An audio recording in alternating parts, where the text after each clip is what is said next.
Welcome to a new deep dive. Today we're looking at a pretty fascinating 2026 paper from the journal Fracture and Structural Integrity. Our mission today is to uncover how rust and, repeated stress secretly team up to weaken the megastructures all around you. Okay, let's unpack this. When you drive over a massive suspension bridge, you probably assume the steel holding you up is just invincible. Yeah, you hope so, anyway. Right, like it's some kind of engineering superhero, specifically a superhero named S460NL High-Strength Steel. It has this incredible strength-to-weight ratio, and it's the exact material holding up engineering giants like the Oresun Bridge and the Milo Viaduct. But even engineering superheroes have a kryptonite, right? And what's fascinating here is that the kryptonite isn't a single catastrophic event. It's actually the daily grinding tag team of weather and traffic. I mean, I get that traffic puts weight on a bridge, but reading the setup for this experiment, I had a hard time visualizing it. Lab tests are usually done in these sterile, highly controlled rooms. How does bouncing a piece of steel in a clean lab tell us anything about a bridge getting hammered by a blizzard and, thousands of semi-trucks? Well, that is the exact problem the researchers wanted to solve. So they actually designed a two-part test.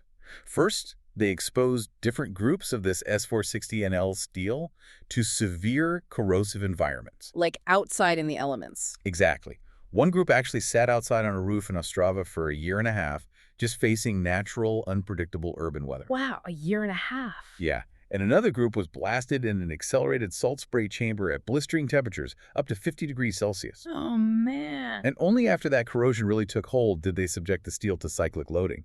That's where a machine rapidly applies and removes physical force to simulate the rhythmic pounding weight of daily traffic. Here's where it gets really interesting, I think. Because normally we think of rust as just an ugly brown cosmetic stain. Right, just surface level. Yeah, but looking at how the metal behaved in the test, it actually reminds me of a tiny chip in a smartphone screen. The chip itself doesn't destroy the phone. Right. But every time you tap the glass, all the pressure of your finger focuses right on that one microscopic flaw until suddenly the whole screen just shatters. That's a great way to picture it. In material science, those tiny rust pits are called stress concentrators.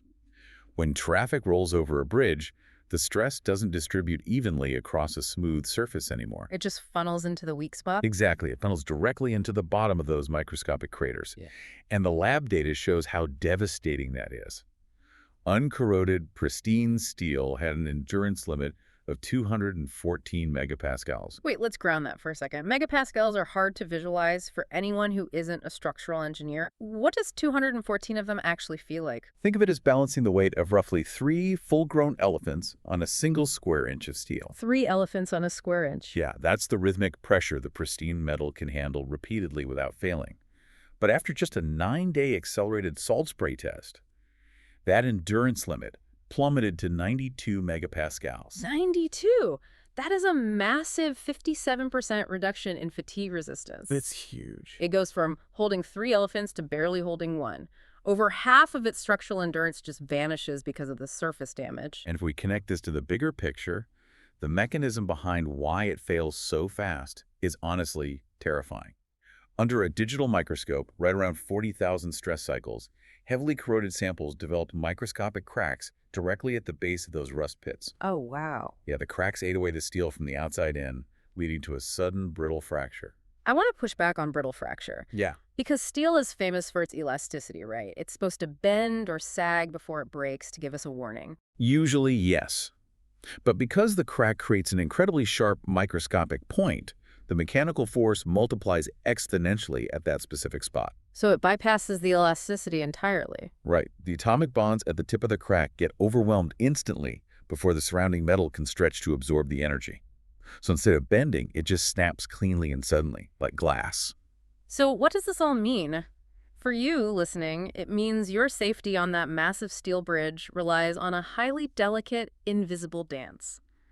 Engineers have to perfectly calculate how rust and microscopic fatigue will interact over decades, knowing the material's immense strength relies entirely on its surface staying perfectly intact. Which raises a really important question. If a strictly controlled 9-day lab test can strip away 57% of this advanced steel's endurance, how quickly are the rules of the stress test changing underneath us as global weather patterns become increasingly extreme? Which brings up something even wilder to consider. We know rust and rhythmic stress are this lethal tag team. But think about the future of transportation like autonomous truck platooning, where heavily loaded semi-trucks drive bumper to bumper in perfect robotic sync to save fuel. Right. If the random rhythmic stress of normal traffic is already zeroing in on these microscopic rust pits, what happens when we introduce a perfectly synchronized, unending drumbeat of heavy automated traffic over our aging infrastructure? Does that fundamentally accelerate the kryptonite? Exactly.